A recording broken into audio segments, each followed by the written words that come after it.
Dakpa na usa ka lalaki sa Cagayan de Oro City human gipakalat niini ang hubo nga mga hulagway og video sa iyang kanhi kapuyo.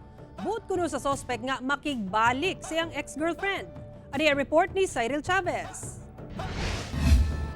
Sikop pinaagi sa entrapment operation sa Anti-Cybercrime Unit 10 sulod sa usa ka fast food chain sa Cagayan de Oro City ang 22 anyos nga si Harom Orlanda nga taga Barangay Gusa. Nagpakitibang ang kanhi kapuyo sanglit gipakalat matud pa sa suspect ang iyang mga hubo nga hulagway og video ngadto sa ilang mga kaila. Gani nagbahad pa ang suspect nga kung dili makigbalik ang biktima kaniya, mas daghan ang makakita tungod i-upload niya kini sa social media.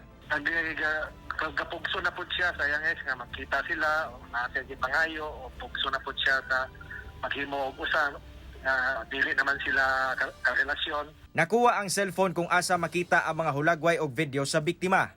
Kasuhan ang suspect og paglapas sa RA 9995 o Anti-Photo and Video Voyeurism Act, RA 9262, Anti-Violence Against Women and Their Children Act ug Illegal Access and Identity Theft sa RA 10175. Matod sa kapulisan, desidido ang biktima nga kasuhan ang suspect. Ato lang mensahe sa publiko nga dili ta magkumpiyansa katong may mga karelasyon na wala, dili nila kaila pinagi sa phone o social media o text, dili sila nga magpadala o mga picture o video.